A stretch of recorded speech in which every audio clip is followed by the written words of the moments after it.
Welcome everyone to what is perhaps the most important clash of round 1 of the FIDE World Cup 2025. We have Divya Deshmukh taking on Kourkoulos-Adritis Stamatis, and he's from Greece. He's rated 2-5, 8-5. Divya opens the game with d4.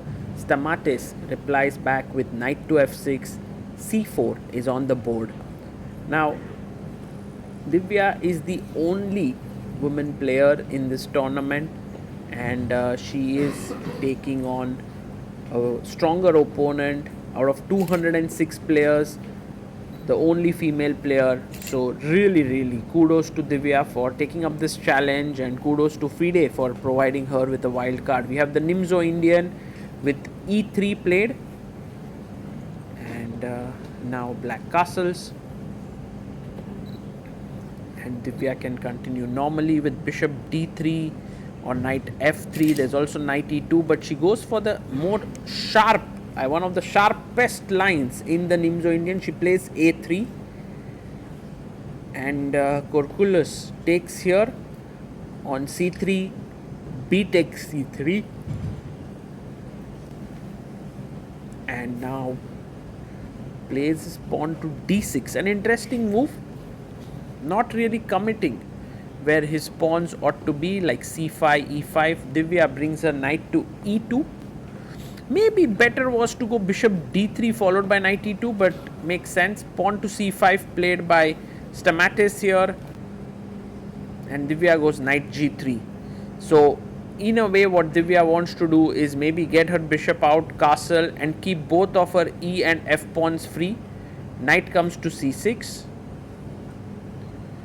and now bishop to e2, pawn to b6, and white castles. Black plays bishop to a6, a very typical move, putting pressure on the c4 pawn. Also knight a5 can come in to attack the c4 pawn, but Divya is going in for the play in the center. She goes e4, knight a5, f4, and now pawn takes pawn, pawn takes pawn. So this does look menacing here, all the pawns of white. Stamatis takes, bishop takes c4 here. Bishop takes on c4. Knight takes c4. And now maybe the best move is to push the pawn to f5, which is what Divya does. That too with her left hand. f5, opening up the bishop's path, opening up the rook, and Stamatis tries to close down the position with e5, but maybe bishop to g5 is the best move. Sharp move, goes queen e2, attacking the knight on c4.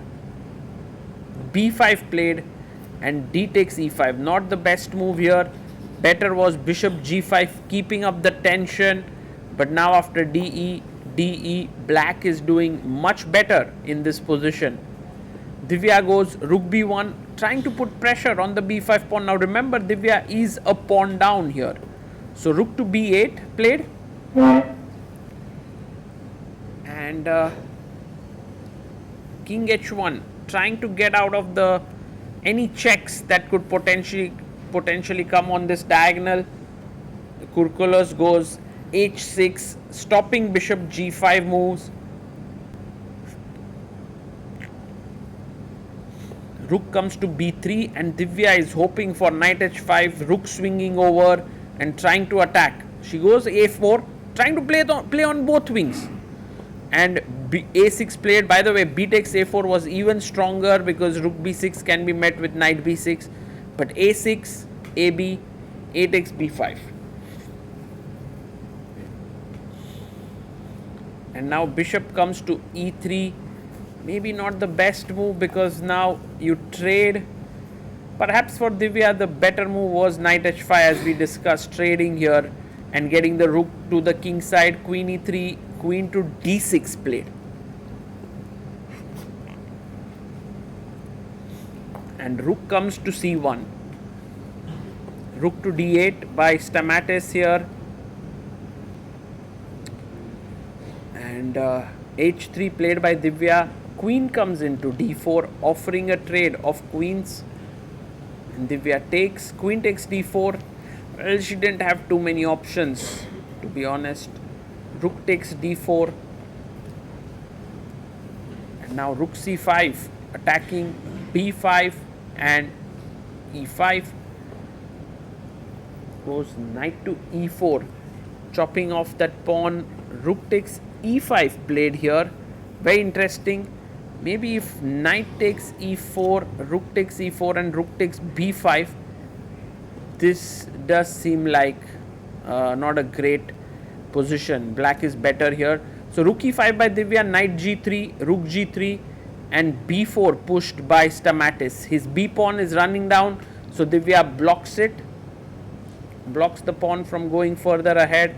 Rook b7, controlling the 7th rank there. And black is already a pawn up. But maybe Divya has some chances. She goes rook a5. Could have been nicer to just go king h2 or even sack the pawn with f6. But rook a5, h5 played. And now f6, finally she goes there. But now there is g6.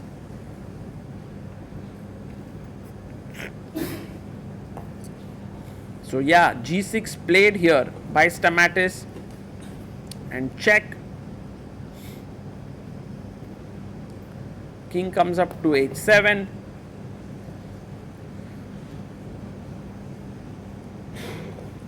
And now rook to e3. So Divya is going after the pawn here with rook e3 or rook e7 or even rook e8 with the idea of checkmate. b3, she does play rook e8. And now king h6, a very smart move, trying to play king g5. h5 will be met with, h4 may be met with rook takes h4. So rook e5. And now a good move, g5, trying to get the king in. Goes rook to a1.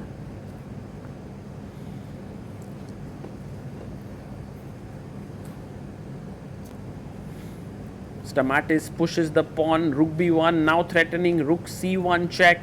So you need to get the rook back. So she plays rook e1, but that's very passive. And now king g6, trying to win the third pawn in the position. And there's nothing much that Divya can do. She's gotten 40 moves. She's got 30 minutes time lead on the clock. Like 30 minutes have been added on the clock. But yeah, it's not going to be useful because Stamatis is totally winning. Rook c2 played. And now Divya resigns here. She puts her king on d4 because black king will come on e5. Stamatis comes back. They shake hands and Divya loses her first game here. Remember, this is best of 2 classical games. So if Divya manages to come back in the second classical game, it will be taken into rapid and blitz tie breaks on day 3. But it's not going to be easy to beat Stamatis with the black pieces for Divya. But good or bad, she has to try on the second day. For today, it was a good game by the Greek Grandmaster.